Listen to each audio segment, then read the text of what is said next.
दोस्तों, तारीख 6 अगस्त साल 1945। उन दिनों हिरोशिमा और पूरे जापान में इस समय में गर्मियों का मौसम होता है। अधिकतर लोग इस मौसम में अपने घरों में थे और जो काम करने वाले लोग थे वे अपने दफ्तरों में थे।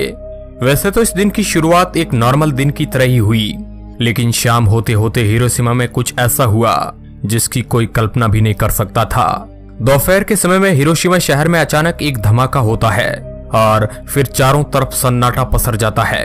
इस धमाके में हिरोशिमा की अधिकतर आबादी खत्म हो जाती है और जो जिंदा बचे थे उन्हें अपने टुकड़े टुकड़े हुए शरीर के साथ अपनों की लाशों की जिम्मेदारी भी उठानी थी। ये भयावह मंजर तो उसी दिन खत्म हो गया, लेकिन इसके जख्म कई सालों तक नहीं भरे। हिरोशिमा को यह जख्म दिया था अमेरिका ने। अमेरिका ने 6 अगस्त 1945 को जापान के हिरोशिमा पर परमाणु बम गिराया। इसके तुरंत बाद ही अमेरिका ने एक बार वापस 9 अगस्त साल 1945 को जापान के नागासाकी पर भी परमाणु बम गिराए, जिसमें लाखों लोगों की मौत हुई। अमेरिका द्वारा यह परमाणु बम गिराने के पीछे का कारण था द्वितीय विश्व युद्ध। अमेरिका द्वारा गिराए गए परमाणु बमों के कारण होने वाली ये मौतें तो महज एक छोटा सा आंकड़ा थी। द्वितीय विश्व युद्ध में लगभग 7 से 8 करोड़ लोगों की जान गई, जिसमें 5 करोड़ लोग आम नागरिक थे। यह इतिहास का पहला ऐसा युद्ध था जिसने इतनी भारी संख्या में आम लोगों को भी मौत की नींद सुला दिया। लेकिन क्या कारण था कि अमेरिका ने जापान की सरकार को सबक सिखाने के लिए इतने क्रूर तरीके का सहारा लिया, जापान के लाखों निर्दोष लोगों को मौत के घाट उतार दिया? और कैसे एक अंग्रेज अधिकारी द्वारा महज एक गोली न चलाने के कारण करोड़ों लोगों की मौत हुई? इस कहानी को समझने के लिए आपको हमारे साथ इस महायुद्ध की शुरुआत के समय से 12 साल पीछे चलना पड़ेगा। साल 1933 एडोल्फ हिटलर जर्मनी का चांसलर बनता है और यहीं से 20वीं सदी का इतिहास एक महत्वपूर्ण मोड़ लेता है। हिटलर जर्मनी का चांसलर बनने से पहले जर्मनी की सेना में सैनिक था। यह वही जर्मन सैनिक था जो साल 1919 में एक ब्रिटिश अधिकारी के बंदूक के सामने निहत्था खड़ा था और वह अंग्रेज ऑफिसर उसे माफ कर देता है। लेकिन वह अंग्रेज ऑफिसर ये बिल्कुल भी नहीं जानता था कि उसका ये जीवनदान इतिहास की सबसे बड़ी तबाही साबित होगा। इस साल 1918 के प्रथम विश्व युद्ध समाप्त हो जाता है और जर्मनी प्रथम विश्व युद्ध बुरी तरह हार जाता है। जर्मनी की यह हार हिटलर को बिल्कुल भी हजम नहीं होती है। प्रथम विश्व युद्ध के बाद जर्मनी को फ्रांस के साथ पेरिस समझौता करना पड़ता है, जिसके कारण उसने अपना अधिकतर क्षेत्रफल गंवा दिया। हिटलर जब साल 1933 में जर्मनी की गद्दी पर बैठता है, वह तभी फैसला कर लेता है कि वह जर्मन साम्राज्य का विस्तार करेगा और प्रथम विश्व युद्ध में हुई जर्मनी का हार का बदला भी लेगा। हिटलर जैसे ही जर्मनी की गद्दी पर बैठता है, वह प्रथम विश्व युद्ध के बाद हुए सारे समझौतों को तोड़ देता है। लेकिन उस समय कोई भी देश हिटलर के खिलाफ नहीं बोलता है। फिर समय आता है 1 सितंबर 1939 का। सुबह के तकरीबन 4:45 पर जर्मनी अपने लाखों सैनिकों के साथ पोलैंड पर आक्रमण कर देता है। लगभग 1 महीने तक जर्मनी और पोलैंड के बीच युद्ध चलता है। पोलैंड ये युद्ध हार जाता है और जर्मनी पोलैंड पर कब्जा कर लेता है। लेकिन फ्रांस और ब्रिटेन पोलैंड की कोई मदद नहीं कर पाते हैं। इस जीत के बाद अब हिटलर के हौसले और ज्यादा बढ़ चुके थे। अब लगभग 6 महीने बाद हिटलर के निशाने पर थे फ्रांस और ब्रिटेन। जहां एक तरफ हिटलर प्रथम विश्व युद्ध में हुई जर्मनी की हार का बदला ले रहा था और अपना साम्राज्य विस्तार कर रहा था, वहीं दूसरी तरफ इटली का तानाशाह मोसिलिनी पूरे यूरोप में रोमन साम्राज्य के विस्तार के मंसूबे पाल कर बैठा था। अब पश्चिम में यूरोप के देशों में साम्राज्य विस्तार के लिए संघर्ष शुरू हो चुका था। वहीं दूसरी ओर पूर्व में जापान एशिया पर अपनी हुकूमत चलाने के ख्वाब लिए बैठा था। जर्मनी, इटली और जापान ने अपने इन्हीं मंसूबों को पूरा करने के लिए अपने पड़ोसी देशों पर आक्रमण करने शुरू कर दिए। तारीख 9 अप्रैल 1940 को हिटलर नॉर्वे पर हमला कर देता है और जर्मनी की भारी तादाद की सेना नॉर्वे को जीत जाती है। लेकिन इसके साथ ही वह जर्मनी और नॉर्वे के बीच मौजूद डेनमार्क को भी अपने कब्जे में कर लेती है। इसके बाद जर्मनी दूसरे यूरोपीय देशों पर भी हमला करता है और महज कुछ ही महीनों में एक एक करके जर्मनी ने नीदरलैंड, बेल्जियम और लग्जमबर्ग को भी हिटलर के अधीन लाकर खड़ा कर दिया। अब इतने सारे देश जीतने के बाद हिटलर के हौसले और ज्यादा बढ़ चुके थे। इसी साल 5 जून को हिटलर ने तकरीबन 15 लाख सैनिकों के साथ फ्रांस पर हमला बोल दिया। हिटलर महज 15 दिनों में ही यह युद्ध जीत जाता है और वह फ्रांस पर भी कब्जा कर लेता है। इस जीत के साथ ही अब हिटलर ब्रिटेन को छोड़कर लगभग पूरे यूरोप पर कब्जा कर चुका था।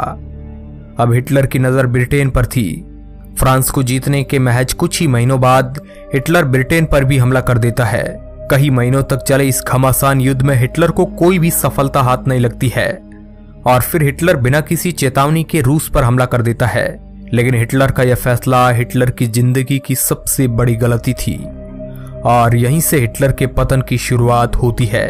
जैसे ही जर्मनी रूस पर हमला करता है, रूस की विशाल सेना जर्मनी के सैनिकों को बुरी तरह हराकर खदेड़ देती है। इस हार के बाद जर्मनी अमेरिका से युद्ध की घोषणा कर देता है। हालांकि जर्मनी की अमेरिका से कोई दुश्मनी नहीं थी, लेकिन फिर भी जर्मनी ने अमेरिका के खिलाफ युद्ध की घोषणा जापान के कारण की थी। जापान ने 7 दिसंबर 1941 को सुबह के समय अमेरिका के पर्ल हार्बर पर हमला कर दिया और इसके 4 दिन बाद ही हिटलर ने अमेरिका से युद्ध की घोषणा कर दी। लेकिन हिटलर की अमेरिका के खिलाफ युद्ध की यह घोषणा उसके लिए ही घातक साबित होती है। एक तरफ एशिया में जापान चीन और ब्रिटेन के साथ लड़ रहा था, वहीं दूसरी तरफ 6 जून 1944 को अमेरिका, ब्रिटेन और अन्य मित्र देशों ने मिलकर अपनी सेना यूरोप में घुसा दी और जर्मनी पर हमला कर दिया। इससे पहले इस सेना ने 1943 में इटली के तानाशाह मोसिलिनी को भी सत्ता से बेदखल कर दिया था। जर्मनी और मित्र देशों के बीच हुआ यह युद्ध कई महीनों तक चलता है। अपनी हार होते हुए देखकर 30 अप्रैल 1945 को हिटलर खुद को गोली मार देता है और हिटलर की मौत के साथ ही जर्मनी ये युद्ध हार जाती है। हालांकि हिटलर की मौत अब भी एक रहस्य माना जाता है। जर्मनी की हार के साथ ही यूरोप में अब दूसरा विश्व युद्ध समाप्त हो जाता है। लेकिन एशिया में अब भी जापान ने मित्र देशों को परेशान कर रखा था। जापान ने अमेरिका और चीन के कई सारे आइलैंड पर अपना कब्जा कर लिया। अमेरिका ने जापान को परमाणु हमले की चेतावनी दी, लेकिन जापान ने इस हमले की चेतावनी को अनसुना कर दिया। फिर आता है 6 अगस्त 1945 का वो दिन जब अमेरिका ने जापान के हिरोशिमा पर परमाणु बम गिरा दिया। अमेरिका के इस हमले में जापान के करीब 20 लाख नागरिकों की मौत होती है। लेकिन इसके बावजूद जापान अपने अभियान में नहीं रुका और इसके बाद 9 अगस्त 1945 को अमेरिका फिर से जापान के नागासाकी पर एक और परमाणु बम गिराता है। इसमें भी जापान के लाखों लोग मौत के मुंह में समा जाते हैं। इतनी बड़ी तबाही के साथ जापान का रुख नरम पड़ता है और इसी के साथ दूसरा विश्व युद्ध खत्म होता है। वैसे अमेरिका ने जापान पर यह हमला तो अपनी रक्षा के लिए किया था, लेकिन यह हमला मानवता की दृष्टि से किसी भी प्रकार से सही नहीं था। अमेरिका के इस हमले को जापान के लोग आज भी भुगत रहे हैं। कहा जाता है कि द्वितीय विश्व युद्ध की शुरुआत आधिकारिक तौर पर तो 1939 में हुई, लेकिन कई इतिहासकारों के अनुसार इसकी शुरुआत साल 1937 में हुए साइनो जापानीज युद्ध के दौरान ही हो गई। साइनो जापानीज युद्ध 1937 में चीन और जापान के बीच लड़ा गया और तभी से इटली, जापान और जर्मनी के साम्राज्य विस्तार के मंसूबे बढ़ते ही गए। इस युद्ध में जहां एक तरफ अमेरिका, फ्रांस, ब्रिटेन, पोलैंड, रूस, चीन और ग्रीस जैसे मित्र देश थे, वहीं दूसरी तरफ इटली, जापान और जर्मनी जैसे धुरी देशों के बीच लड़ा गया। जहां एक तरफ युद्ध पूरी दुनिया के लिए तबाही साबित हुआ, वहीं दूसरी तरफ भारत को इस युद्ध से फायदा हुआ। द्वितीय विश्व युद्ध के दौरान भारत पर ब्रिटेन का राज था, इसलिए भारत के अधिकतर सैनिक ब्रिटेन की तरफ से युद्ध लड़ रहे थे। लेकिन वहीं दूसरी तरफ नेताजी सुभाष चंद्र बोस ब्रिटेन को कमजोर करने के लिए जर्मनी और जापान के साथ मिलकर अंग्रेजों के खिलाफ लड़ रहे थे। द्वितीय विश्व युद्ध के दौरान ब्रिटिश साम्राज्य ने भारत पर अपनी पकड़ खो दी और इसके बाद ब्रिटेन को साल 1947 में भारत को आजाद करना पड़ा। तो दोस्तों, ये थी कहानी दूसरे विश्व युद्ध की। आपने देखा कि कैसे महज कुछ गलतियों के कारण हिटलर ये युद्ध हार गया और कैसे अमेरिका ने जापान को सबक सिखाने के लिए मानव इतिहास का सबसे क्रूर तरीका अपनाया। हम उम्मीद करते हैं कि आज का हमारा ये वीडियो रिपोर्ट आपको पसंद आया होगा। अब इसके बारे में आपकी क्या राय है, हमें कमेंट के माध्यम से जरूर बताएं।